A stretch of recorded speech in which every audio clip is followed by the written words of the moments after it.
fazer um resumão de biologia referente aos capítulos 9 e 10 de Biologia 1, então bora lá. No capítulo 9 de Biologia 1, a gente vai tratar do tecido epitelial, mas vamos começar falando umas características do tecido epitelial. A primeira delas é que ele pode ser formado a partir dos 3 folhetos embrionários. Quais são esses folhetos embrionários? A ectoderma, mesoderma e endoderma. O tecido epitelial, as células dele estão muito juntas, é uma coladinha na outra, então elas são justapostas. E por conta delas serem uma coladinha na outra, elas têm muita pouca matriz extracelular. Porque para ter matriz extracelular, precisa ter espaço entre as células.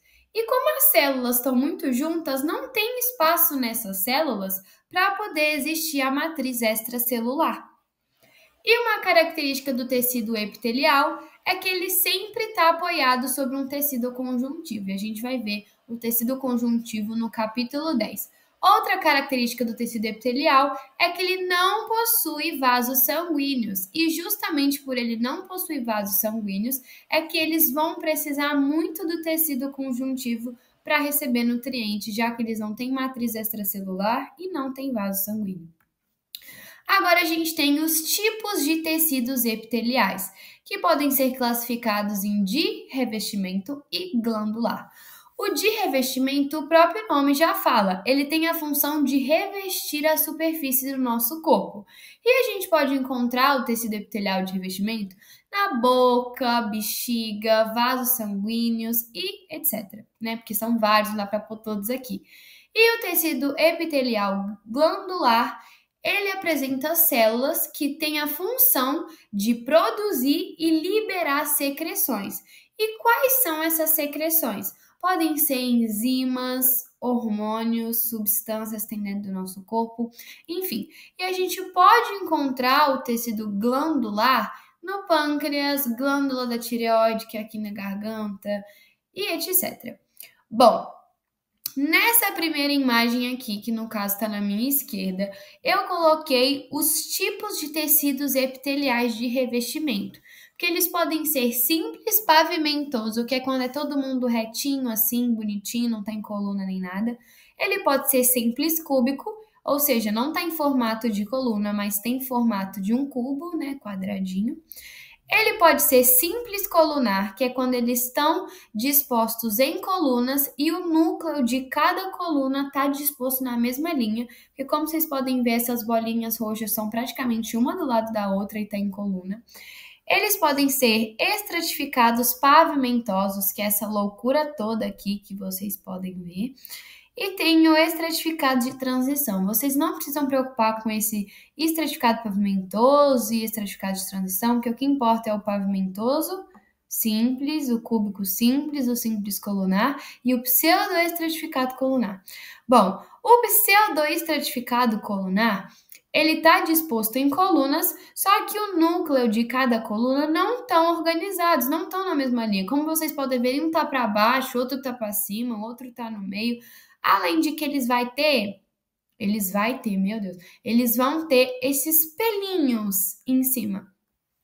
E aqui tem os 2 exemplos de tecidos epiteliais glandulares, que podem ser exócrinos ou endócrinos. Os exócrinos é quando eles excretam as substâncias, porque como eles têm função de produzir e liberar secreções, eles liberam essas secreções por meio desse duto aqui que vocês podem ver. Por quê? Porque eles não têm capilar sanguíneo, eles não têm capilar sanguíneo. E na glândula endócrina, eles já liberam as substâncias pelo capilar sanguíneo, como vocês podem ver. Mas essa aqui é a diferença entre a exócrina e a endócrina. Agora a gente tem a pele humana. A pele humana é formada pela epiderme, derme e hipoderme. A epiderme é meio que aquela que fica em cima. E qual que é a função da epiderme? Ela ajuda a gente a perder água. E como que ela ajuda a gente a perder água? Quando a gente soa, quando a gente chora. São formas da gente perder água. Além da epiderme, nos ajudar a perder água, ela vai proteger o nosso organismo contra lesões e de micro-organismos invasores. Aí a gente tem a derme. A derme, ela fornece nutrição à epiderme. E a derme é dividida em duas camadas, a papilar, que seria a parte de cima, e a reticular, que é a parte de baixo. E depois a gente tem a hipoderme, que ela fornece suporte à derme.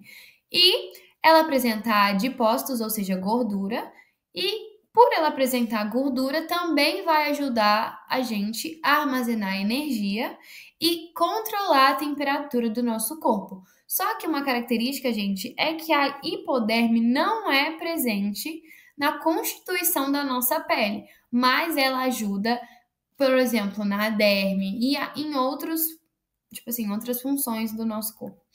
Aí agora a gente vai para o capítulo 10, que é dos tecidos conjuntivos. Falar aqui rapidinho características dos tecidos conjuntivos. Diferentemente dos epiteliais, os tecidos conjuntivos já possuem vasos sanguíneos e é formado por apenas um folheto embrionário, que é a mesoderma.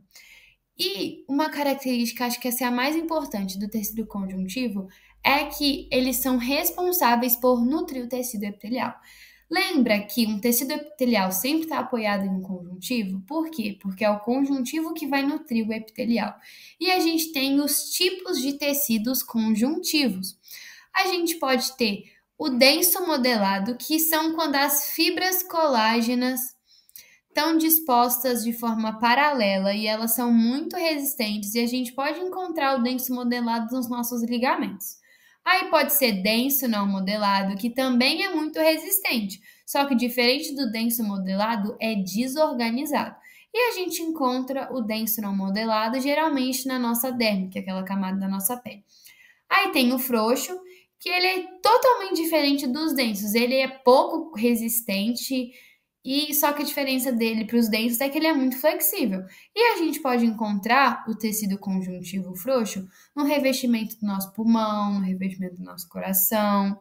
E a gente tem o tecido adiposo. O tecido adiposo é aquele que é constituído pelas gorduras do nosso corpo. E por incrível que pareça, realmente as gorduras em excesso fazem mal. Mas quando a gente tem uma gordura saudável no nosso corpo, ela é tão importante para a gente porque elas atuam como isolante térmico, como regulador de fome, pois é. E o tecido adiposo é dividido em dois, que ele pode ser uniocular, que é quando ele só tem uma gotícula de gordura, e multilocular, que é quando ele possui mais de uma gotícula de gordura. Mas daqui uns slides mais para frente, com a foto, vocês vão conseguir entender isso aí da gotícula de gordura. E a gente tem o tecido conjuntivo cartilaginoso, que é o das nossas cartilagens. E o tecido cartilaginoso, ele dá proteção para as nossas articulações. E o cartilaginoso também ajuda na formação e no crescimento dos nossos ossos. E diferente de todos os outros tecidos conjuntivos, ele não tem vaso sanguíneo. Tanto que, gente, por isso que quando a gente fura a orelha, onde a gente coloca o brinco aqui na orelha, não sai sangue, justamente porque é um tecido cartilaginoso do nosso corpo. Porque, né, não tem vaso sanguíneo, então não sangra, e é por isso que ele é molengozinho.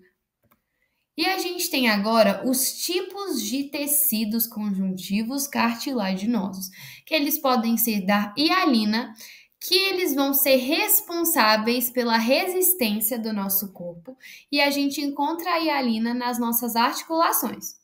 Pode ser elástica, que quando tem muita elasticidade, como o próprio nome já fala, e a gente consegue encontrar no pavilhão auditivo. Por exemplo, as partes elásticas são aquelas partes do nosso corpo que a gente consegue puxar.